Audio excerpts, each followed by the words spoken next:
Vamos por partes. Primero, lo que tenemos que decir, antes que nada, que estamos de acuerdo al calendario hebreo en Yom HaZikaron, el día de recuerdo de todos aquellos que han muerto por la seguridad, la existencia de Israel, y también, me atrevería a decir por extensión, también por nuestra seguridad y nuestra existencia, también la diáspora, que no sería exactamente igual si no existiera el propio Estado de Israel. Y esto es algo que debemos decirlo, porque muchas veces queda obviado o queda un tanto implícito, y me parece que esto hay que verbalizarlo. En segundo lugar, estamos hablando de más de 24.000 almas judías, contando del año 1860, de alguna forma en el sionismo organizado, o en las vías de organización, hasta nuestros días, y esperemos lo leído que no haya más atentados, que no escuchemos más de guerras, de pesares y demás. Cuando hablamos de la cifra de caídos, en la magnitud que hablamos, estamos hablando de todas las guerras que sufrió el Estado de Israel, las agresiones terroristas que sufrió el Estado de Israel, las acciones defensivas, ofensivas de Israel, incluyendo también el atentado contra la Embajada de Israel, ¿sí?, que ha sucedido aquí en la República Argentina. O sea, todo aquel que murió de una forma u otra por el Estado de Israel en distintos lugares del mundo está dentro de esta lista que ojalá Dios quiera no se engrose nunca más, y que no tengamos que lamentar más tzarot, más muertes, ni nada que se le parezca. Israel conmemora mañana, hoy para nosotros, obviamente en el mañana dentro de unas horas para Israel, ya lo conocemos, con el famoso toque de la sirena en todo el país, los 2 minutos de silencio y las visitas a los cementerios. O sea, que calcula que más de 1,5 millones de personas van a visitar los cementerios de todo el país, principalmente los cementerios militares. Estamos hablando de un país, de un estado que tiene 8,5 millones de habitantes, o sea, para que ustedes vean la magnitud de la movilización, del pesar, del dolor y del recuerdo por todos aquellos que lamentablemente no están. Así como Israel recuerda, mañana por la noche, en el caso obviamente aquí en la Argentina, Yom HaAtzmaut, el comienzo, en Israel comenzará unas horas antes. Siempre se piensa cómo puede ser que se pase de un día tan infausto, de duelo, de dolor, de un día tan difícil, a un día que es todo alegría y es todo de alguna manera regocijo por el estado que tenemos, con todas las virtudes y defectos. Esto es parte de la esencia judía también. Conocemos momentos de oscuridad y conocemos momentos de alegría también. Y de acuerdo a Rav Kook, que ha sido el primer gran rabino de Israel y que deberíamos estudiar con mucha más continuidad y con mucha más profundidad, Rav Kook decía que en los días o en los momentos que el Mesías venga, va a ser así, como un cabrito en las montañas o en los montes. A veces lo vemos, a veces no lo vemos, porque sube y baja, sube y baja. Así es el pueblo judío también. Tenemos momentos de esplendor, tenemos momentos de dolor, tenemos momentos de alegría, tenemos momentos de pesar, pero hay que valorar cada situación en general. ¿En qué contexto va a cumplir Israel 68 años? En un contexto político, ¿alguien se meterá agua? Ah, ahí viene el agua del té, gracias. En un contexto político, en un contexto internacional, muy complicado, muy difícil. Gracias, muy amable. Por un lado, esperanzador en cierto sentido, por otro lado también bastante amenazador. ¿Se escucha hasta aquí? ¿Se entiende bien lo que estoy hablando? Perfecto. Por un lado, nosotros vemos un Medio Oriente que es el año 2011, el año de la llamada estallido de la primavera árabe. De esa primavera no ha quedado nada, se ha volatilizado completamente, solamente Túnez ha quedado como un estado democratizado, hasta por ahí nomás, pero una primavera árabe que ha devenido en una guerra civil árabe-islámica de gravedad, de magnitud. Hay 2 grupos que se enfrentan al Medio Oriente que tienen que ver con los chiitas y los sunitas, y que esencialmente las zonas como Siria, Irak y algunos otros países del mundo árabe son parte de este complejo campo de guerra. Lo que empezó siendo en Siria, que es el punto más neurálgico en este momento, como una guerra, una revuelta civil, una revuelta, mejor dicho, contra el régimen de Bashir el-Assad, develó o terminó siendo una guerra de proporciones inimaginables, con más de 250.000 muertos. Hay 14 grupos de contendientes diferentes que cada uno tiene su agenda política internacional distinta. Hay, de forma directa e indirecta, la intervención de más de 60 países que han conformado una coalición internacional contra el ISIS, esta organización terrorista guerrillera, que después vamos a hablar un poquito de ella, y que de alguna manera también vuelve a enfrentar, como los viejos tiempos de la Guerra Fría, a Estados Unidos y la Rusia, no la Unión Soviética ya, sino Rusia, por hegemonías regionales. Hay otros actores principales en esta región que tienen que ver con el islamismo en sus 2 versiones, como yo lo dije, el islamismo sunita y el islamismo chiita. El islamismo sunita está representado por el régimen de Arabia Saudita, que quiere a toda costa tirar abajo al régimen de Bashar al-Assad e impedir la penetración de Irán en la región. Para eso, en su momento, Arabia Saudita erróneamente apoyó al ISIS, al igual que Turquía y al igual que otros países. Hoy ya no, o no tanto.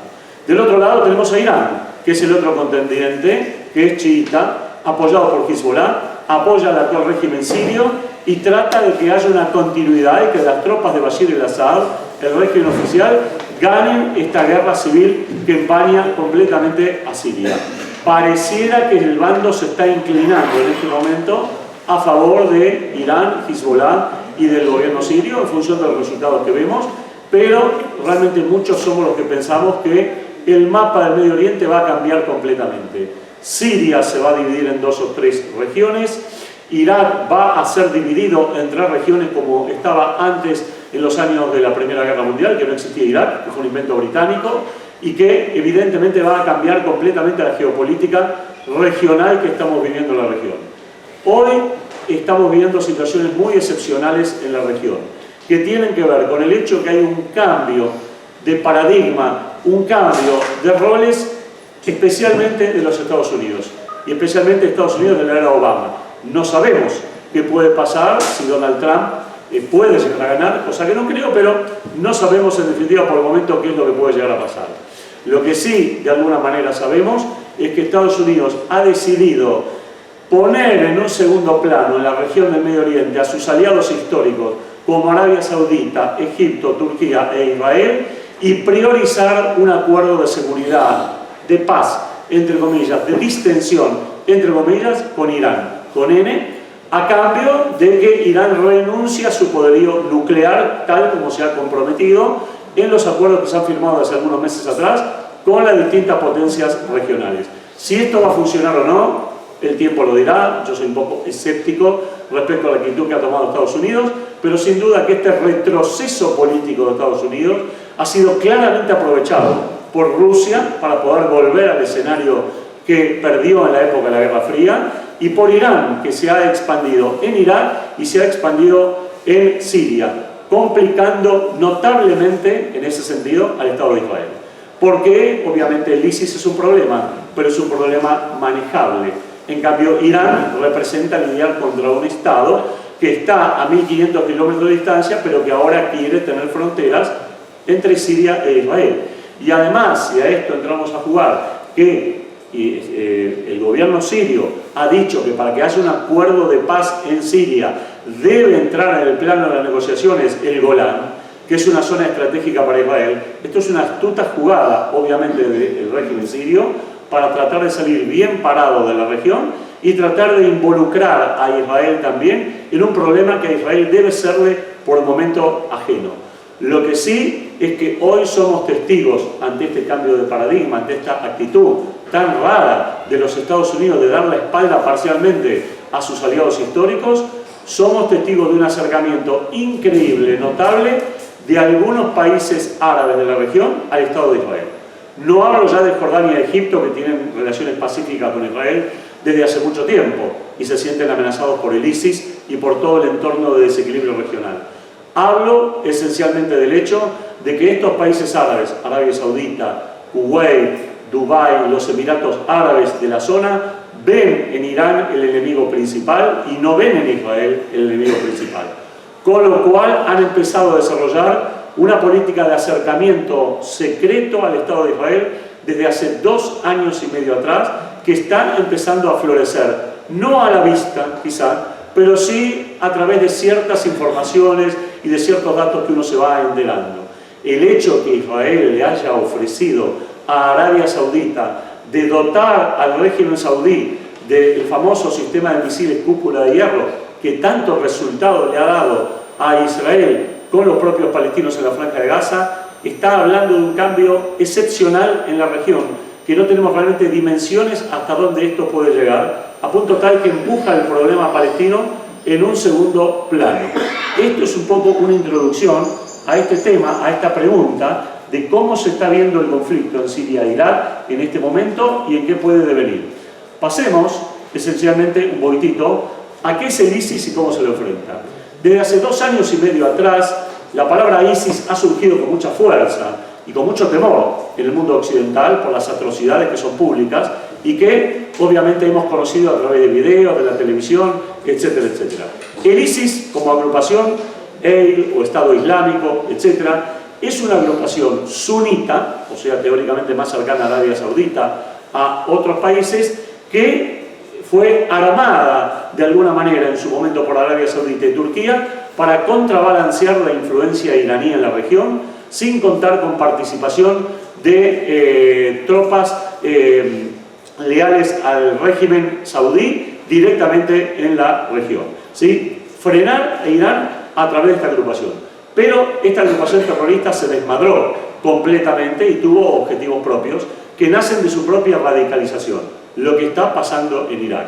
En Irak las tropas norteamericanas abandonaron el país en el 2011, en general, no todas, y obviamente ese vacío fue llenado por la influencia iraní y esto disgustó a los sectores sunitas que alimentaron la creación o la toma de fuerza por parte del ISIS.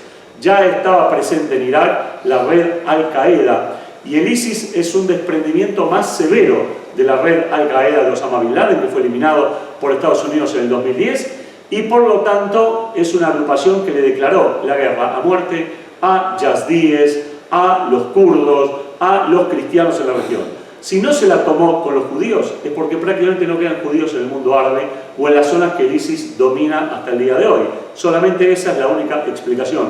No hay otra explicación posible. Después veremos si el ISIS es un peligro o no para el Estado de Israel. Esto es otro tema y otra dimensión.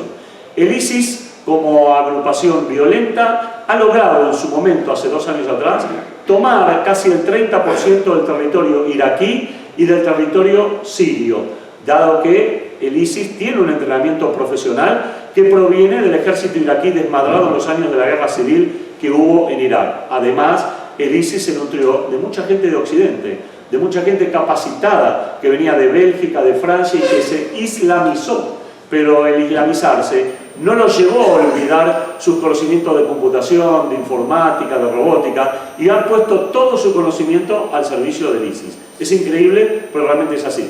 El ISIS en gran parte está compuesto de belgas, de franceses, de holandeses, de ingleses, de norteamericanos, de 25 israelíes, árabes israelíes, no judíos, no se asusten, de árabes israelíes, y también de más de 3.500 tunecinos y de otros países árabes también. Quiere decir que su composición, más que sirio-iraquí, es casi una composición árabe muy amplia y también de corte occidental. Dado el enfrentamiento que ha llevado a cabo la coalición de 60 países que se conformó por un lado con Estados Unidos, Arabia Saudita y otros países contra el ISIS, y por otro lado el enfrentamiento de Rusia también sosteniendo al régimen sirio contra el ISIS, cada uno con agenda aparte, el ISIS ha experimentado un notable retroceso militar en el último año. Ha perdido más del 10%, casi más del 30% del territorio que controlaba, y no cabe ninguna duda que en el lapso de un año, año y pico, va a tener una derrota militar total en Irak y Siria, solo que obviamente se va paso a paso, porque la intención es que sea combatido con fuerzas locales y no con fuerzas internacionales que den lugar a excusas para que el ISIS subleve a todo el mundo árabe contra la penetración occidental en la región y que se vea la región otra vez empapada del colonialismo norteamericano, inglés, etcétera, etcétera. La intención es que haya apoyo de las potencias como lo hay para luchar y doblegar a esta organización. Esta organización hay que enfrentarla y se la enfrenta desde el punto de vista militar, desde el punto de vista financiero, cortándole las fuentes de provisión que antes venían de Arabia Saudita, de algunos jeques, venían de Turquía también, tal como se ha denunciado públicamente en Turquía, y los periodistas han terminado en la cárcel por denunciar lo que el mundo sabía, que Turquía sostuvo económicamente al ISIS y también militarmente al ISIS por intereses regionales propios de Turquía para tratar de volver a ser la gran potencia que fue hasta el final de la Primera Guerra Mundial.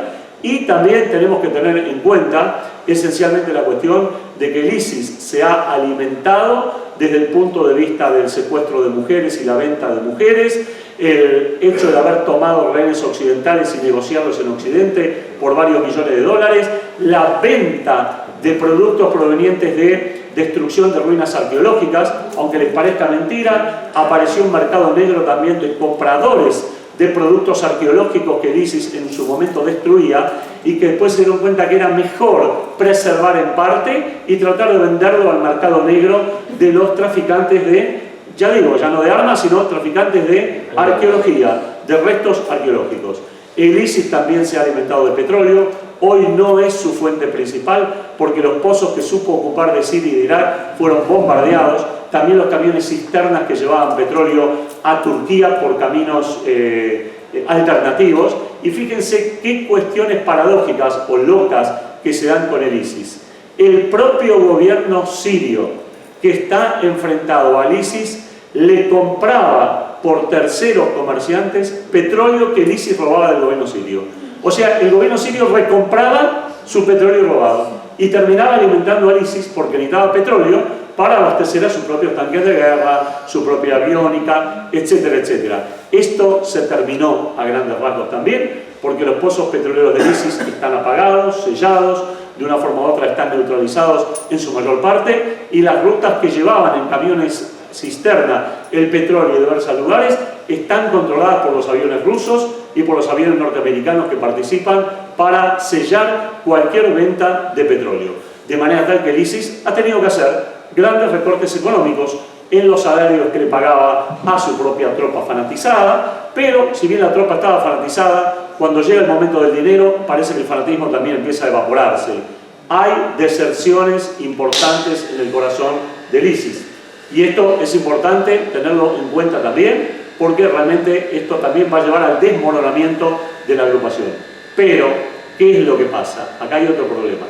El ISIS puede ser, y va a ser, destruido militarmente en Irak y en Siria, pero tiene una capacidad enfermiza de difusión de su ideología extrema.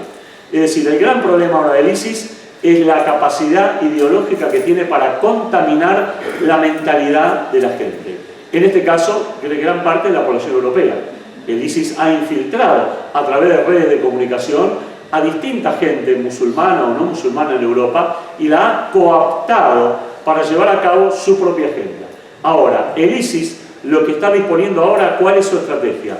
Sostener el máximo tiempo posible el califato que han armado en Irak y Siria a través de incrementar los atentados terroristas en estos territorios contra las fuerzas locales y también, por otro lado, llevar adelante la mayor cantidad posible de atentados terroristas en Francia, en Bélgica, en Holanda, en España, en Italia, en cualquier país occidental, de cualquier magnitud. Atentados grandes como hubo el año pasado, que murieron 130 franceses, o atentados pequeños también que han sido neutralizados por los belgas, o que no han alcanzado a ser neutralizados como hemos conocido ya hace poco tiempo atrás. Es decir, hay una instalación de células operativas dormidas del ISIS en el corazón de Europa. Y esto es un problema que Occidente no le es ajeno. La penetración ideológica del ISIS en las masas occidentales, en algunos sectores musulmanes también, europeos que están afincados, y que con los refugiados también han entrado a Europa de una manera u otra en distintos lugares. La otra acción del ISIS es tratar de cambiar el escenario, tratar de pasar a Libia. Libia es un estado fallido, no tiene un gobierno centralizado, está en guerra civil, un grupo contra el otro, y el ISIS ya está presente en Libia también. Y ya posee pozos petroleros en Libia también. Y Libia es un país que está muy cerca de Europa, está a 1000 kilómetros de Italia. Y a los italianos no les interesa tener de alguna manera la amenaza del ISIS tan cercana en pleno corazón del África. De manera tal que el ISIS se está haciendo más fuerte en África que lo que es en Asia en este momento. Obama no tiene disponibilidad ni tiene la ambición de combatir al ISIS en cada lugar en que éste aparezca y por eso apuesta a las fuerzas locales y regionales que están llevando a combatir a esta agrupación en diversos escenarios. Pero esto tampoco es una estrategia totalmente clara. Este vacío de parte norteamericana ha sido utilizado por los rusos para expandirse obviamente en la región. Sigamos un poquitito más. Acá tenemos de alguna manera la zona, los países donde el ISIS tiene alguna presencia activa e importante. No es que estos países están conquistados por el ISIS, entiéndase bien que no. Estamos hablando en donde en estos países del África, en estos países de Asia, en estos países de alguna manera independientes, hay presencia ideológica y activa de agrupaciones del ISIS. Y fíjense que también está marcado Israel. Aunque no hemos registrado atentados abiertamente del ISIS contra Israel, está marcado en negro como que hay algún sector de los palestinos que pueden radicalizarse y realmente tomar a Israel como un blanco, como un objetivo. Después vamos a hablar de esto un poquitito también. ¿Qué vemos acá? Claramente, ¿no? ¿Cuál ha sido el rol equivocado de Europa? Nosotros respetamos tu cultura, dice la Comunidad Europea, y haremos lo que sea para integrarte entre nosotros. Está claro el resultado de la integración, las cabezas cortadas, el terrorismo que ha invadido Europa en forma mucho más activa, mucho más fuerte.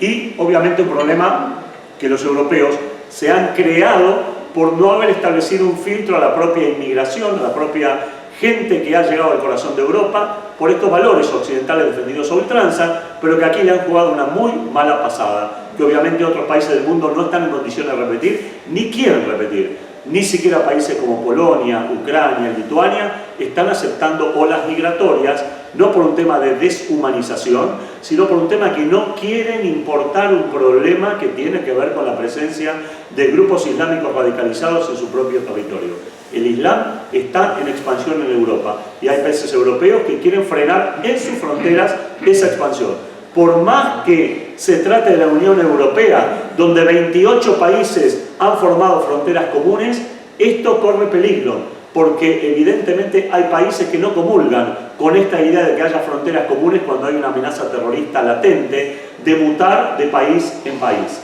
Ya los austríacos están cerrando su propia frontera, Alemania mismo ya, que tuvo una política de fronteras bastante abiertas, ahora está cambiando completamente, ni que hablar Francia también, que tampoco quiere albergar más gente, Grecia, y ahora todo cae sobre Turquía, para que Turquía se haga depositaria de los refugiados y de alguna manera u otra el fenómeno quede vinculado a la región del Medio Oriente y no se expanda más de alguna forma por el resto de Europa.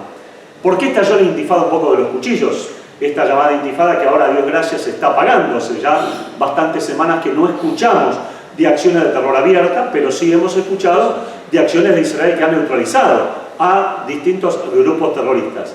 En principio, obviamente, esto tiene que ver desde el año pasado, en septiembre, con la disputa que hubo por la zona del Monte del Templo, si está permitido rezar o no a los judíos, o se ha demonizado la imagen de Israel con la excusa del proceso de paz congelado, etcétera, etcétera. Pero ha habido un intento de intifada, un intento de revuelta árabe civil contra Israel, cuyo objetivo principal ha fracasado.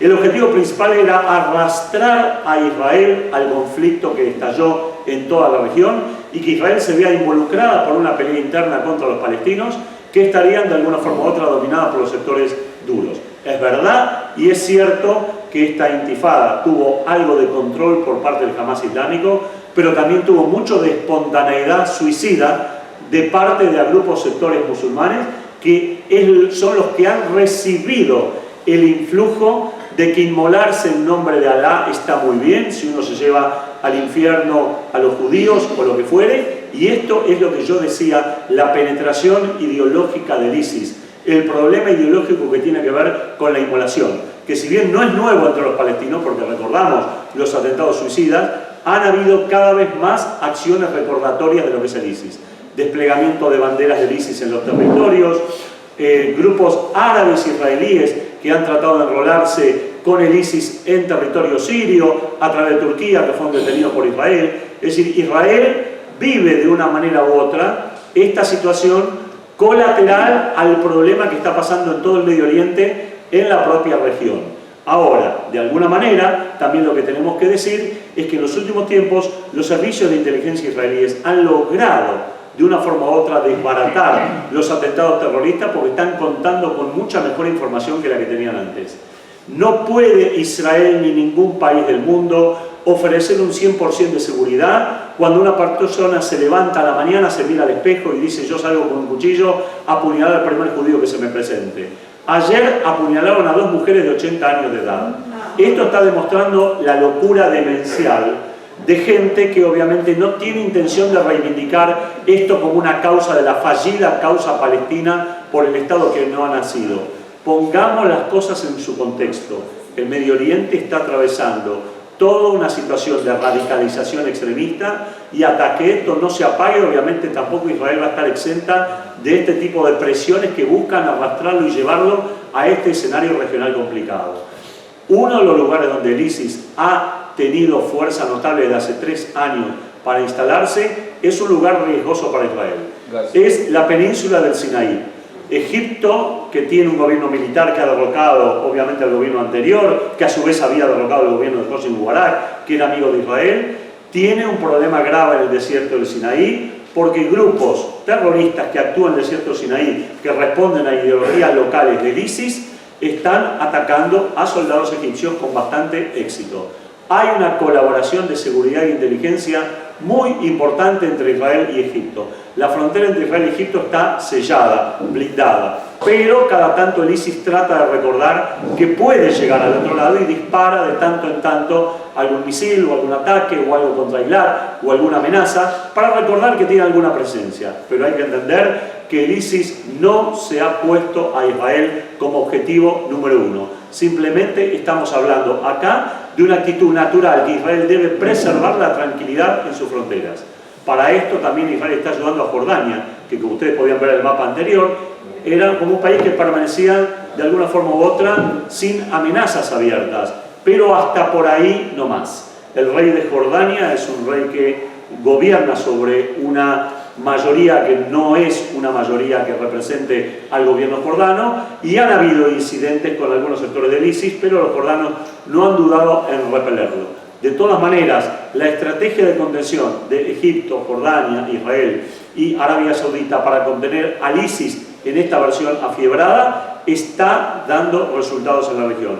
El temor mayor está instalado, vuelvo a insistir, con el tema de una iranización de la frontera entre Siria e Israel, lo cual eso sí sería muy preocupante para Israel, porque ahí tenemos la frontera libanesa donde ya está el Hezbollah, y tendremos la frontera siria donde podrían haber tropas iraníes y tropas de Hezbollah también, algo que Israel no está dispuesto a permitir, pero que por el momento, ante el incendio regional que hay, Israel no interviene más que puntualmente para evitar la transferencia de armas del gobierno sirio al Hezbollah en el norte y tratar de neutralizarlo. El hecho que la Liga Árabe, encabezada por Arabia Saudita, haya declarado al Hezbollah como organización terrorista es un éxito político de Israel sin precedentes en los últimos años. Y es un fracaso para el Hezbollah, porque evidentemente lo aísla más, lo aleja más de las capas de simpatía de algunos sectores árabes, que obviamente se alinean más con los sectores árabes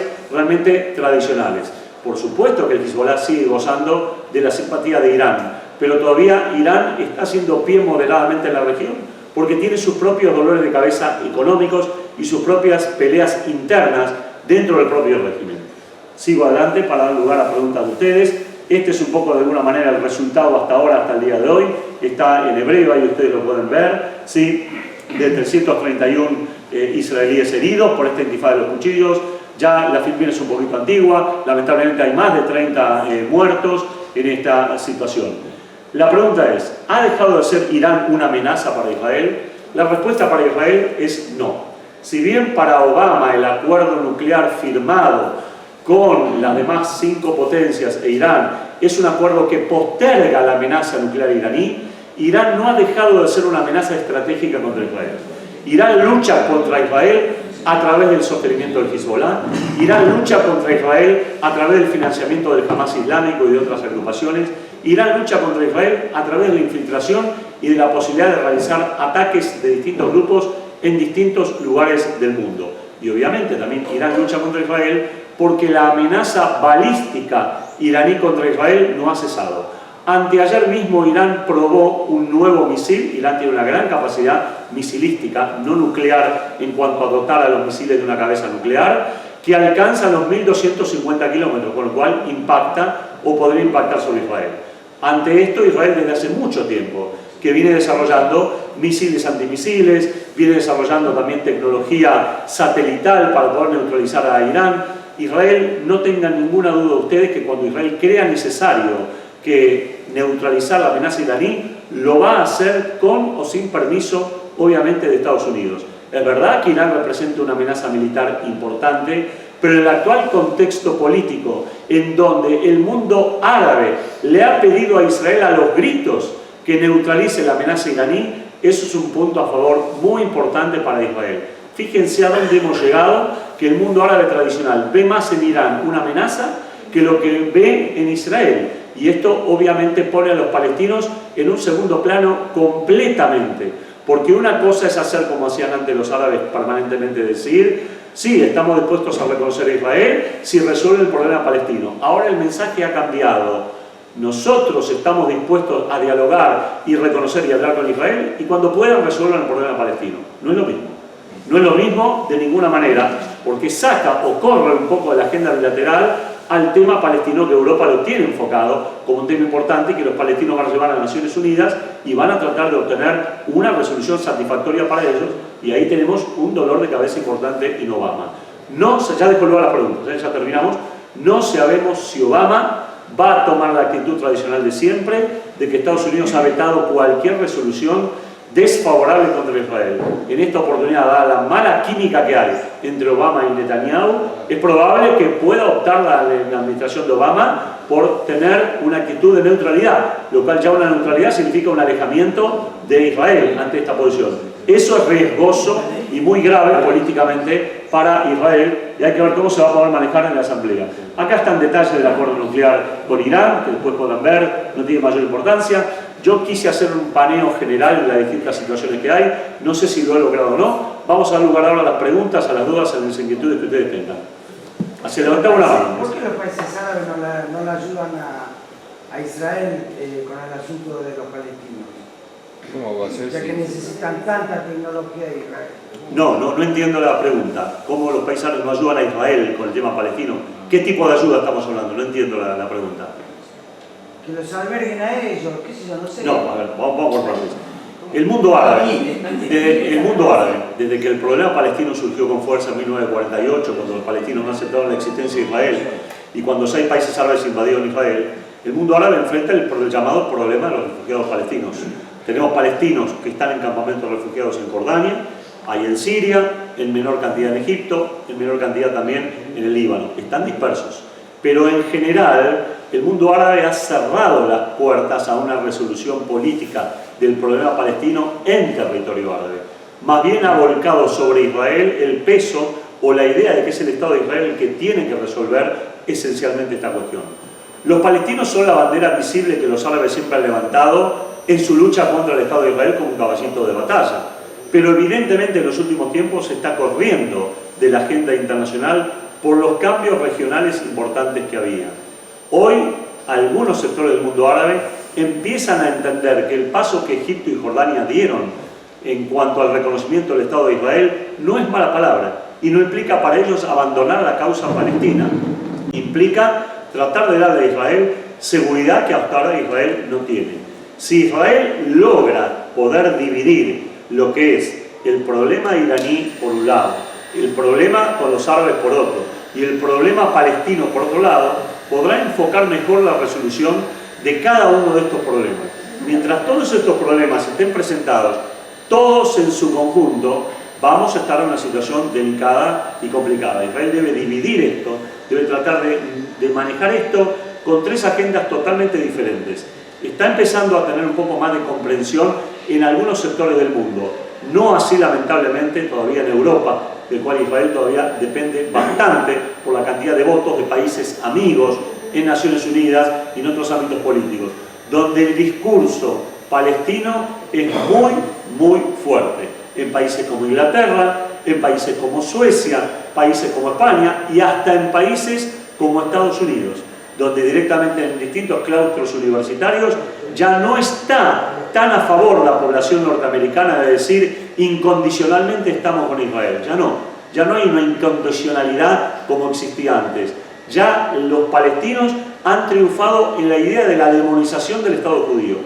Abiertamente hemos visto en los últimos días cómo políticos británicos de renombre del Partido Laborista, el segundo o el primero en importancia en Inglaterra, de acuerdo al próximo resultado electoral, han tenido manifestaciones terribles contra Israel, que no se las conoció antes. Manifestaciones al estilo de Bueno, si el Estado de Israel quiere existir, que Estados Unidos se haga cargo del Estado judío y que se funde en Estados Unidos. Esto es insólito. Esto es lo más parecido que escuché al plan Andinia de la Argentina de los años 60, decir que los judíos se vayan a otro lado, que Israel no exista, que Israel aquí, allá, como si Israel fuera el depositario de todos los problemas que hay en Medio Oriente. Yo les puedo asegurar, ojalá que nunca se cumpla, que si el Estado de Israel desapareciera, la violencia continuaría igual o peor aún en el Medio Oriente, porque no es Israel el foco del problema, sino que es uno de los tantos conflictos más que hay en un mundo árabe islámico que está totalmente atomizado, tribalizado y que ha vuelto para atrás, ha vuelto a los tiempos de la Primera Guerra Mundial, cuando el mundo árabe se dividía en tribus y no en países.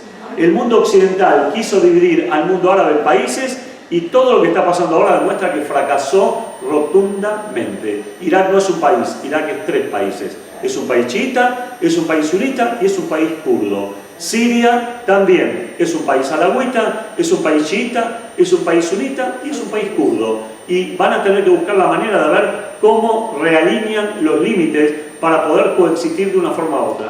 Pero el mundo árabe volvió a la tribalización, o sea, a la idea de tribu, a la idea de hacerse fuerte a través de distintos grupos más que de distintos países. Y esto es algo que tenemos que tenerlo muy en cuenta. Es muy riesgoso cómo Israel está perdiendo peso en Europa y en Estados Unidos. De ahí la búsqueda que Israel hace de otros aliados. La India, China, Japón, Corea del Sur. Son todos países potenciales aliados que pueden sopesar de alguna manera u otra la pérdida o cierto distanciamiento estratégico que hubo con Estados Unidos. No estoy diciendo que Estados Unidos va a romper relaciones con Israel. No las va a romper nunca, de ninguna manera. Gane quien gane en Estados Unidos. Estamos hablando que puedan fortalecerse más o presionar más sobre Israel a que haga concesiones unilaterales. Igualmente estoy convencido que Hillary Clinton, que creo que va a ganar, no es Obama de ninguna manera y no va a presionar a Israel de la forma terrible que Obama lo ha hecho en los 8 años que realmente lleva de gobierno.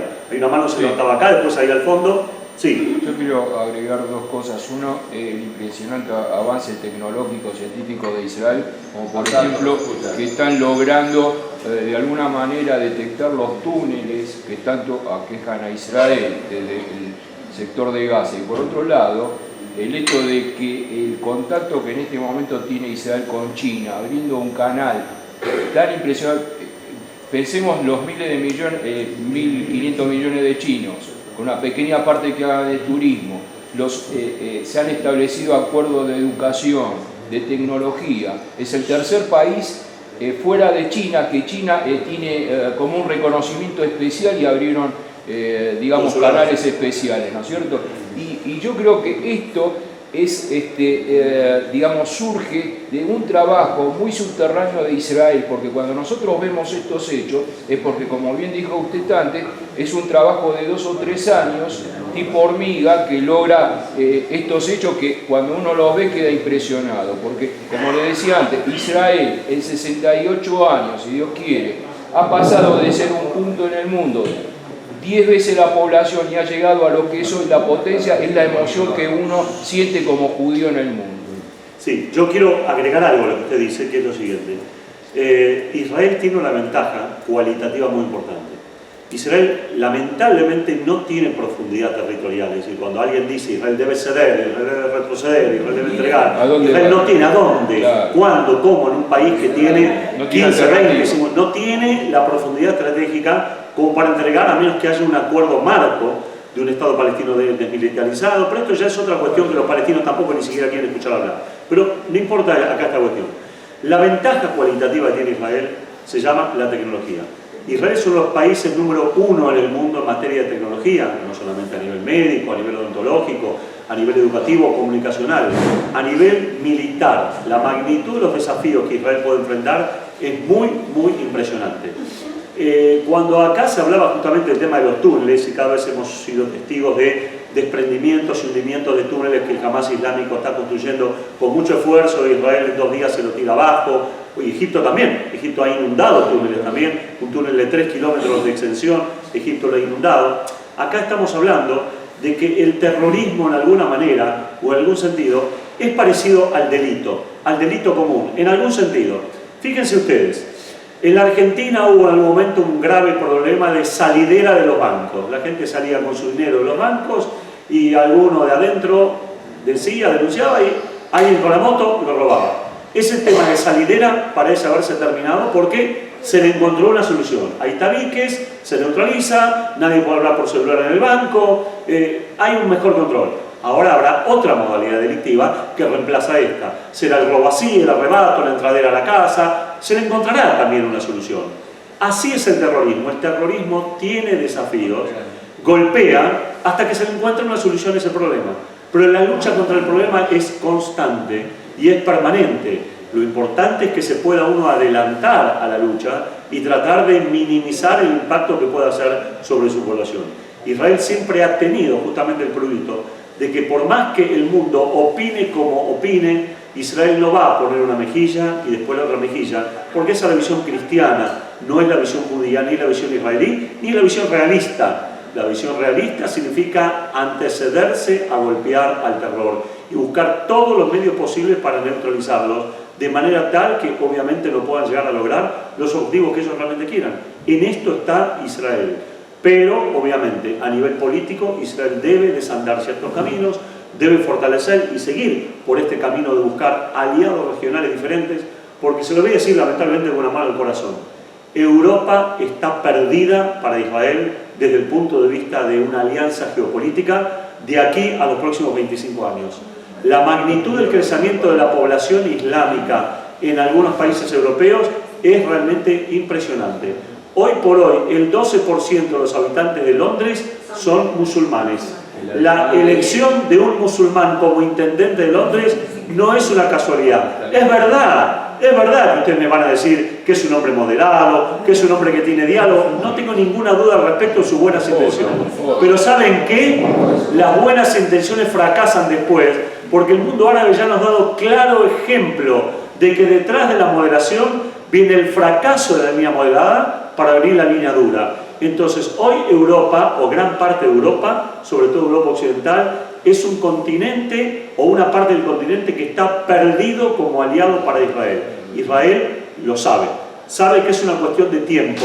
Y aunque haya un alineamiento de Israel haya entrado en la OTAN, en parte para hacer ejercicios, es una cuestión de tiempo hasta que obviamente la población islámica vaya copando cada vez más sectores y distintos lugares. Yo no he viajado mucho a Europa, he viajado a Israel, apenas conozco un poco de España, pero amigos que han ido a Francia, amigos que han ido a Bélgica, amigos que han ido a Holanda o que han ido a Londres y que han ido con bastante frecuencia, me hablan con mucho asombro del grado de islamización que están tomando este tipo de sociedades. Y nosotros sabemos que estas sociedades, donde este grupo islámico les cuesta mucho incorporarse a una sociedad más avanzada, más progresista, etcétera, etcétera, terminan siendo núcleos duros que terminan colapsando y llevando a estas sociedades a la propia demolición. Los atentados que hubo en Francia, los atentados que hubo en Bélgica, que ojalá no se repitan, pero creo que no serán los últimos, porque obviamente hay sectores radicalizados en Europa que están respondiendo a una agenda internacionalista, radical islámica, de distinta matriz, y que tiene como objetivo cierta islamización de Europa, aprovechando los cambios demográficos que se están viviendo y se están dando en el continente europeo. Igual, por eso Israel tiene que mirar para otro lado. Sí. Igual, perdón, me parece que eso se va en contra igual a Europa. ¿Eso? Eso se le viene igual en contra a Europa. Por supuesto, no hay ninguna duda, que Europa está sucumbiendo a sus leyes liberales. No, obvio, sin pero duda. evidentemente uno de los temas más fuertes es el tema de la educación. Cuando una persona se lo va, entre comillas, educando sobre un tema fundamentalista, no hay forma que piense ni que Es un lavado de cabeza. pueda reflexionar de lo que está haciendo. Pero no lo necesitamos, para mí, se va en contra. Ahora, acá está bien, pero acá hay una cuestión. Fíjense lo siguiente. Yo hace poco tiempo tuve contacto con un judío francés a través de internet. Es muy interesante lo que está pasando en Francia, porque él me dijo algo que me resultó muy impactante. Yo lo preveía, lo sabía, pero me resultó muy impactante que lo diga un judío francés. Él me dijo, la pregunta que nos hacemos ahora los judíos de Francia no es si nos tenemos que ir de Francia. La pregunta es, ¿cuándo nos vamos de Francia? Es decir, ha empezado la cuenta regresiva. Europa, los judíos de Europa saben que para ciertas comunidades, como la francesa, como la española, como la italiana, ha comenzado una cuenta regresiva. Por el grado, por un lado, de islamización que tiene el continente europeo, y por otro lado, el grado de islamofobia que se ha desarrollado los partidos neonazis, que obviamente ponen a los judíos en una especie de sándwich, donde por un lado la amenaza islámica y por otro lado la amenaza tradicional del neonazismo, que ahora levanta la bandera contra el Islam, pero que también siempre tiene una agenda pendiente contra las minorías judías. Entonces, en este sentido, los judíos europeos de este lado de Europa Occidental saben lo que les espera. Los judíos de Europa Oriental todavía pueden respirar un poco más tranquilos porque estos países no tienen un proceso de islamización galopante y al contrario está mucho más controlado que en otros lugares. Pero las propias leyes liberales que Europa ha tenido, y nadie pide que Europa sea una dictadura, le han jugado completamente en contra. Y ahora, por más que quieran frenar el fenómeno, no lo van a poder frenar, porque esencialmente es demográfico. Mientras crecen las familias islámicas en Europa, decrecen las familias sajonas europeas de propia cepa y cristianas. Mientras en Italia y en Alemania el crecimiento de las familias occidentales es de un hijo por familia, las familias islámicas tienen 5, 6 o 7 también. Y esto va a alterar completamente la estructura demográfica europea y ha llevado o puede llevar a que fracase la integración de estos sectores. Insisto, los que ven en el intendente de Londres un ejemplo de la convivencia plural del Islam, en algún tiempo más se van a llevar algún tipo de sorpresa.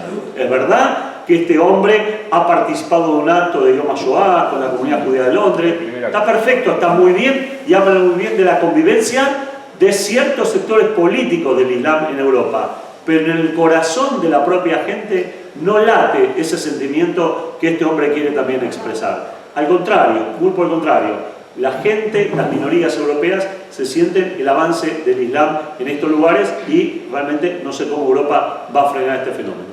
Sí, ¿había alguna pregunta al fondo atrás? Después dejamos acá también el sector de las damas. Sí. Hoy leí, por ejemplo, en internet, los que intentaron, hicieron el atentado acá en Apia,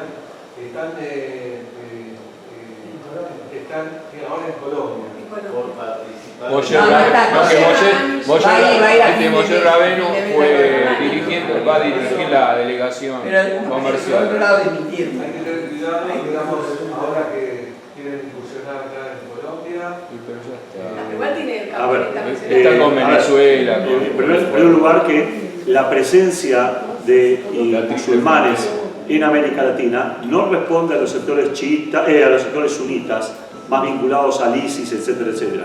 Igualmente, sí debemos tomar como una señal de preocupación el asesinato de un dirigente judío de Uruguay, de Paysandú, que pasó como un hecho casi inadvertido y como un hecho así, no sé, policíaco, menor, pero esto está indicando una tendencia, o puede ser el comienzo de una tendencia, el crecimiento de una cierta judofobia en algunos sectores infiltrados por islamistas radicales, sean sunitas o sean chiitas.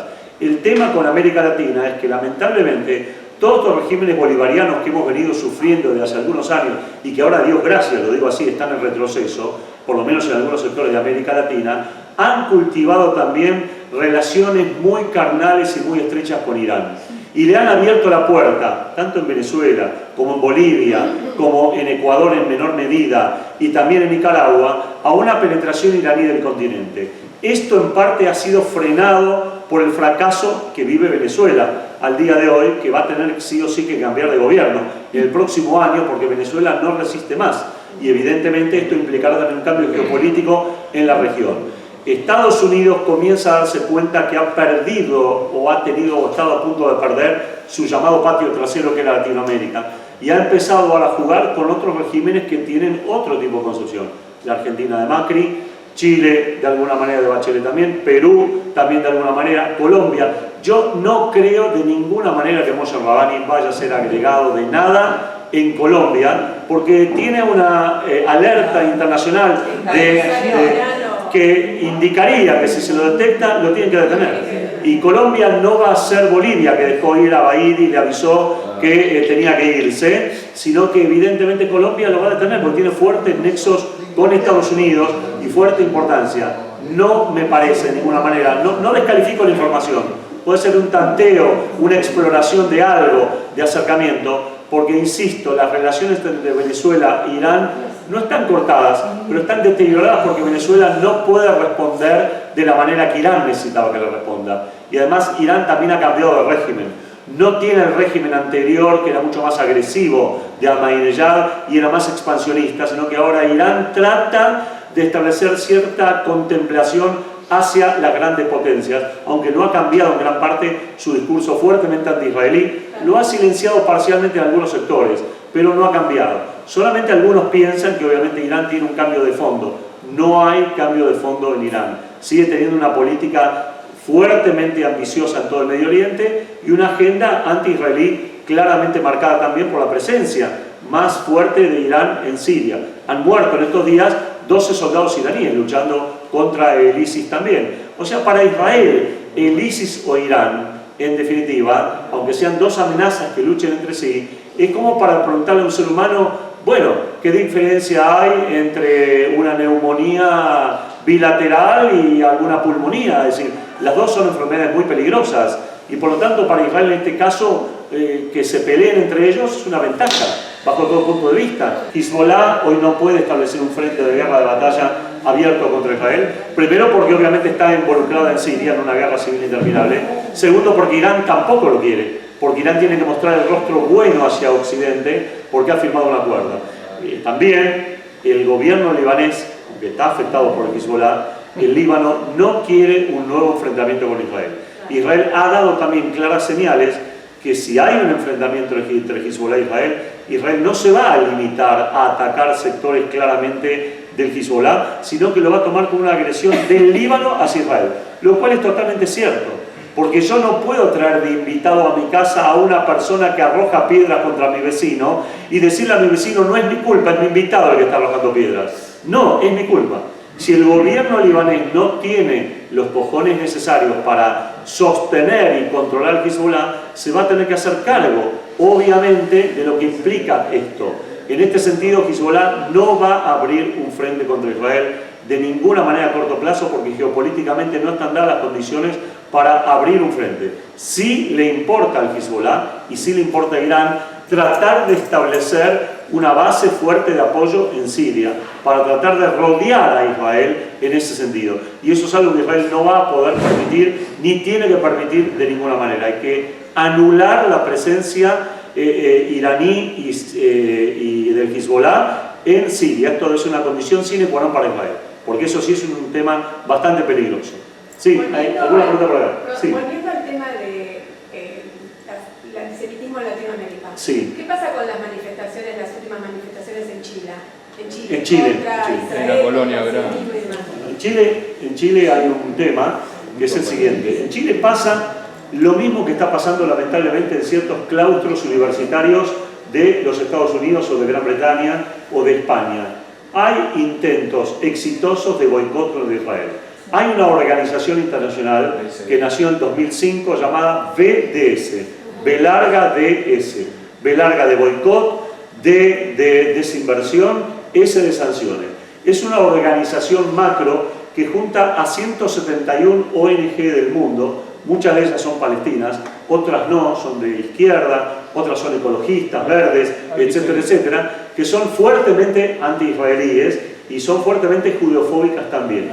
Y evidentemente están tratando de, en todos los lados posibles, de aislar, de cortar la relación entre Israel y las comunidades judías diaspóricas y también de poner a Israel aislada en la relación con los distintos países. No les interesa a ellos que un país rompa relaciones con Israel. Lo que les interesa a ellos es que la población se vuelque y tome medidas claramente anti-israelíes.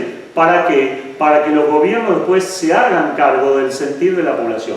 Entonces, ellos no van a presionar al gobierno chileno para que rompa relaciones con Israel, pero sí van a presionar a las capas universitarias para que el gobierno lea que la clase futura política de Chile se está poniendo en contra de los intereses de Chile e Israel. Y ahí sí fuerza un enfriamiento de las relaciones.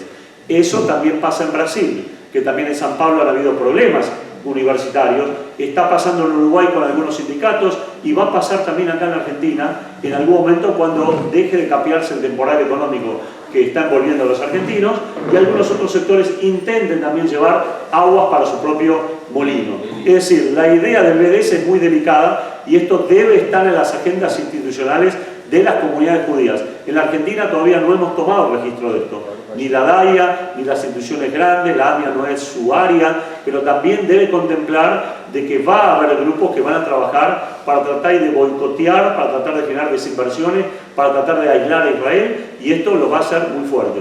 En Chile tenemos el agravante que hay una comunidad palestina de cerca de 350.000 miembros y hay una muy pequeña comunidad judía que tiene menor influencia en Chile, no superan los 25.000 los judíos de Chile. Por lo tanto, ahí notamos claramente la disparidad numérica y también la disparidad en cuanto a influencia.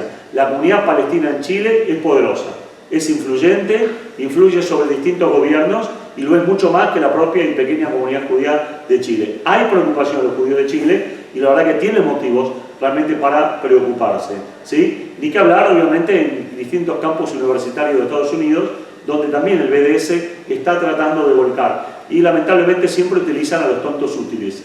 ¿Quiénes son los mejores tontos útiles del BDS? Los judíos antisionistas.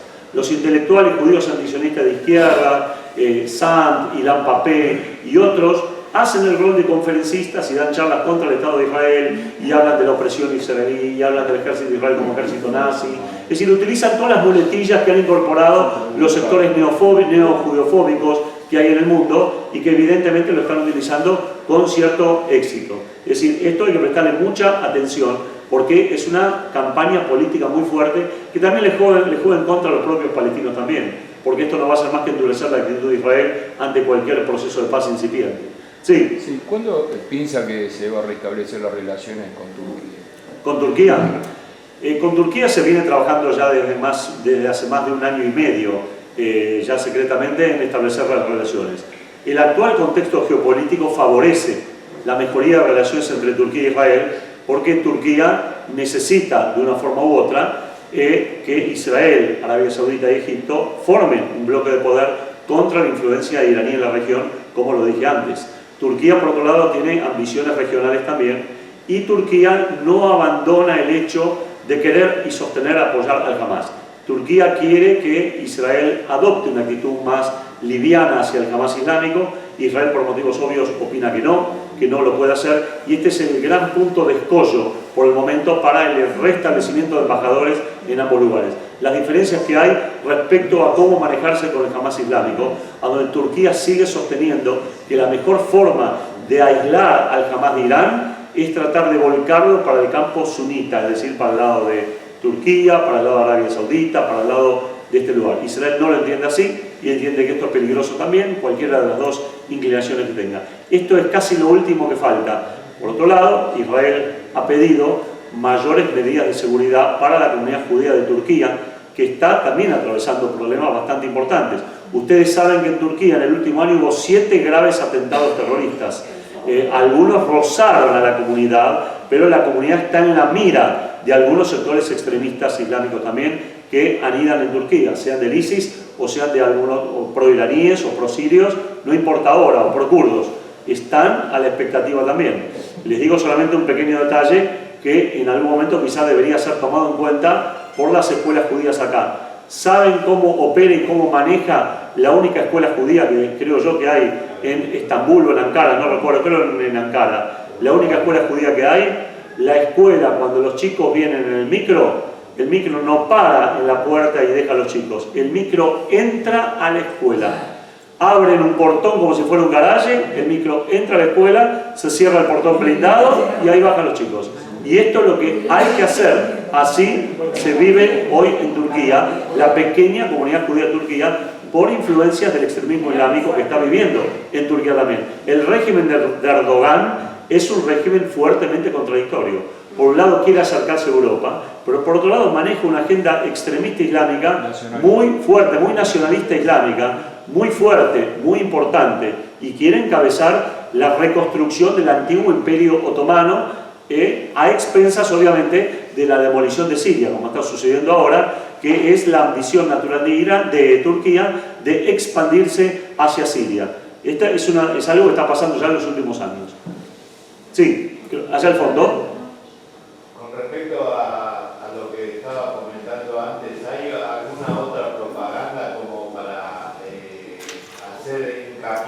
en que no ataquen siempre a Israel en su territorio y expandir en la zona de Europa, y con la informática que hay hoy en día y el Mossad que hacemos, que anticipen algún otro atentado, ¿hay una manera más segura de cuidar a los judíos?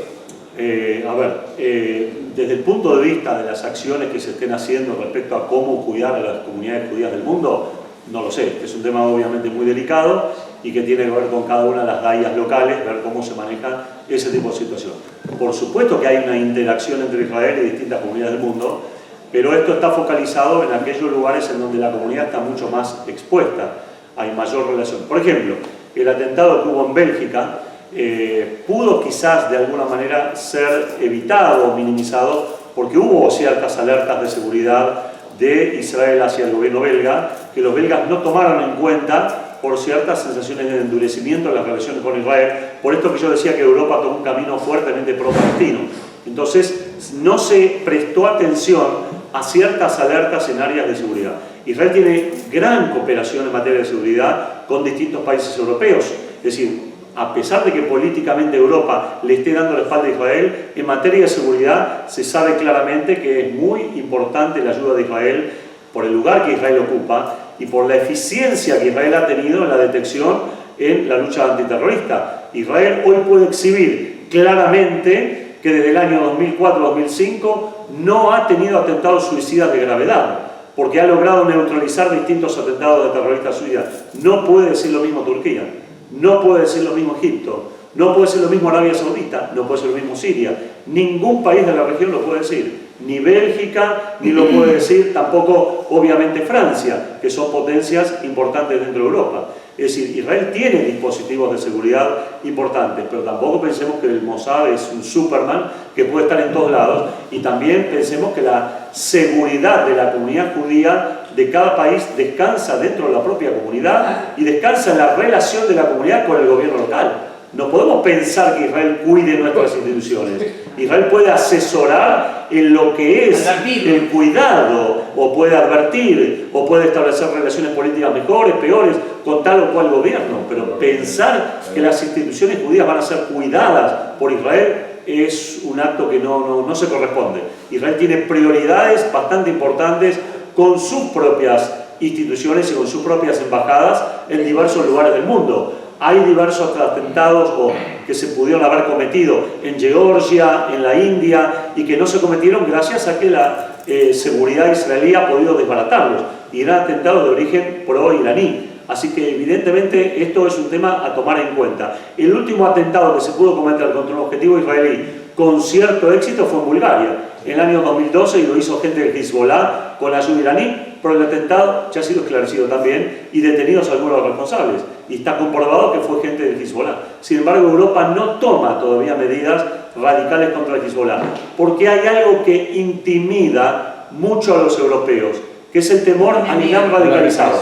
Tienen miedo a la represalia, tienen miedo a hacer frente al terror, tienen miedo a cómo posicionarse contra él.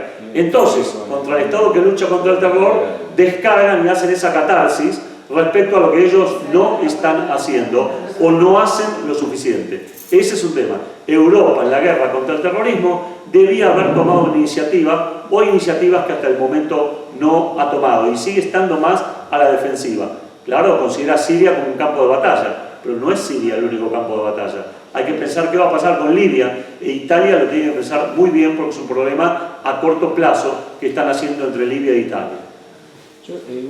Sí. Digamos, yo como yehudí me molesta cuando hay el mínimo derramamiento de sangre, pero yo veo que este hecho que apareció el ISIS le ha dado tantos frutos a Israel. ¿Por qué? Por todo el análisis que hacemos a nivel de fronteras, prácticamente no hay peligro. Sus enemigos están pensando en su propia destrucción, se pelean entre ellos, los palestinos se han quedado relegados a nivel internacional, Israel se fortifica todo, fortifica las relaciones con países que inclusive, por ejemplo, con Grecia como contrapartida a Turquía, con Chipre. Es decir, desde el punto de vista, yo como yehudí estoy recontento, no contento. Sí. A ver, no hay ninguna duda, por eso yo antes dije que también no era ni para Israel prioridad sumarse a una coalición contra el ISIS, ni es para el ISIS una prioridad buscar un nuevo enemigo como Israel. El ISIS no lo necesita, porque obviamente ya bastante tiene que hacer frente a una coalición bastante heterogénea de 60 países que luchan de diversa manera contra el ISIS, algunos bombardeando, otros asesorando, otros enviando especialistas para tal o cual cosa. Nosotros tenemos que entender que el ISIS es como un pulpo. El pulpo, ustedes vieron cómo se mueve en el agua el pulpo. Los tentáculos hacen que uno no sepa para qué lado se va a extender. Hoy ahora está acá, mañana se corre para allá, después se corre para ahí, tira un tentáculo para este lado. Así es el ISIS. Y esa es su mecánica, y así quieren ser ellos, porque es la única garantía que tienen de supervivencia. Tratar de manejarse en forma tentacular, un poco acá, un poco allá, un poco ahí. No mostrar un frente único, homogéneo. De allí que el concepto del califato les esté fracasando ahora, y les va a fracasar. Pero el triunfo de ellos es la bifurcación, es la ramificación dentro de los países árabes y los países europeos. Y eso sí es preocupante para Israel, y obviamente es preocupante para Europa también, porque transforma a cualquiera y a cualquier entidad en un blanco posible. Yo vuelvo a insistir, y lo vuelvo a insistir a la dirigencia judeo-argentina.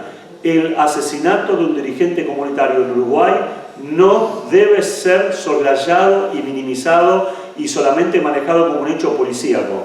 Deben tomarse otra serie de medidas para tratar de explorar, analizar y ver qué es lo que está pasando con la instalación de sectores islámicos duros en distintos países de la región, entre ellos Argentina.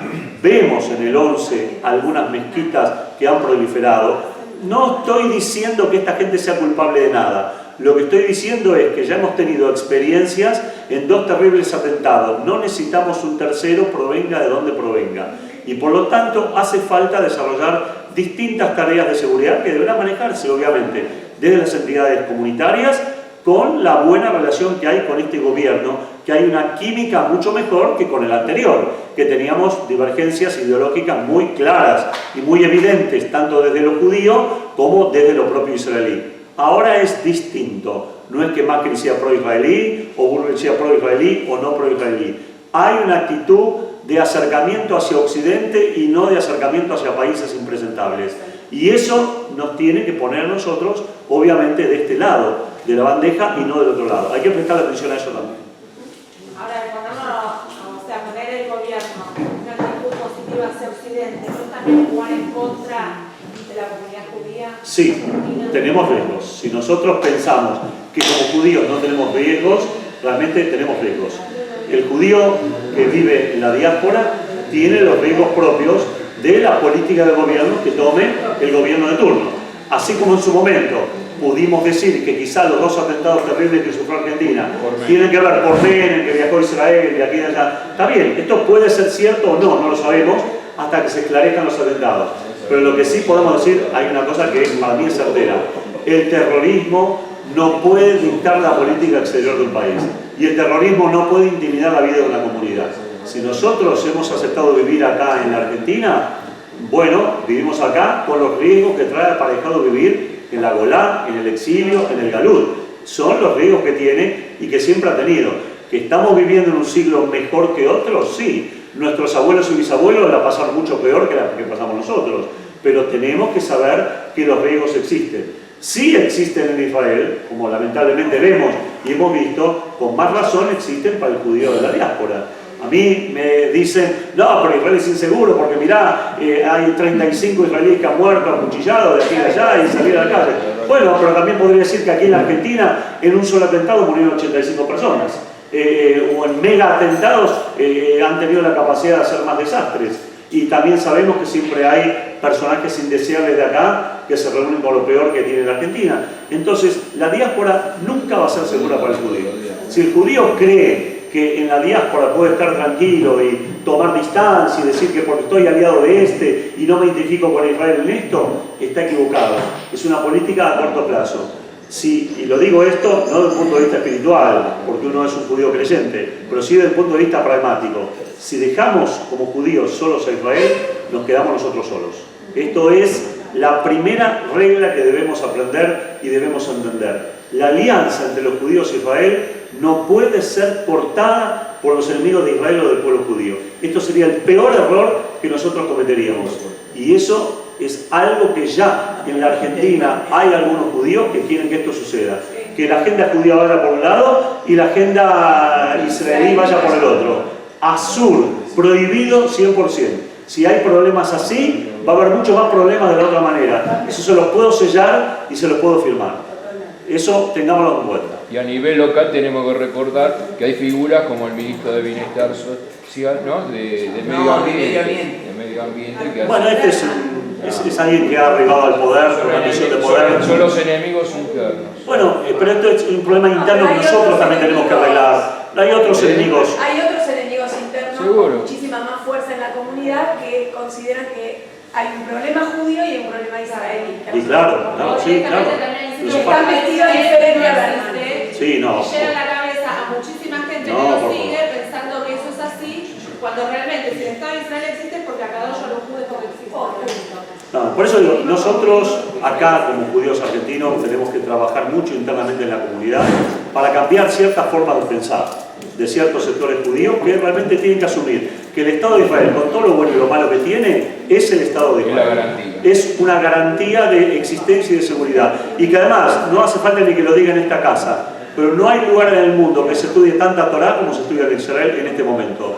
Solo por eso, no hablo ya de otras cosas tan siquiera que el Estado puede hacer. Y que me guste, no me guste, que haya cosas que me gustan o que no me gustan, eso ha sido así a lo largo de toda la existencia. El pueblo judío nunca ha sido perfecto, siempre ha tratado de buscar la perfección, que es diferente a tratar de ser perfecto.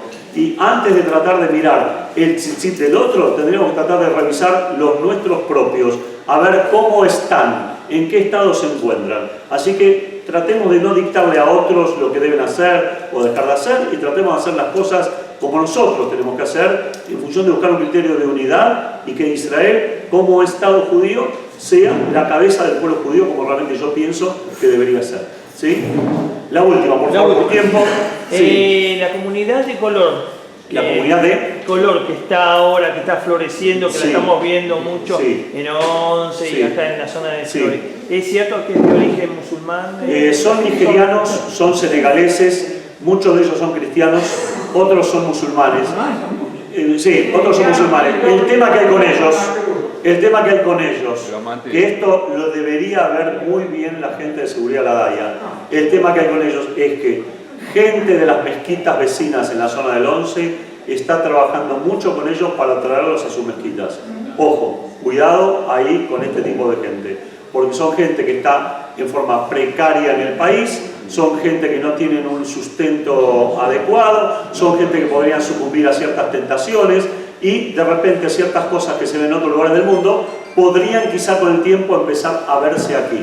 También es cierto que la Argentina es un país de la convivencia y de la armonía y de la paz, y es verdad que en este momento en la Argentina hay una grieta mayor que es entre el kirchnerismo y el no kirchnerismo. Es verdad, es cierto, pero no dejemos que se instalen los fantasmas de otros lugares que han dado éxito y se han instalado con mucho criterio. Hay que tener cuidado, precaución, nada más que saber con quién se está trabajando y a quién se puede infiltrar.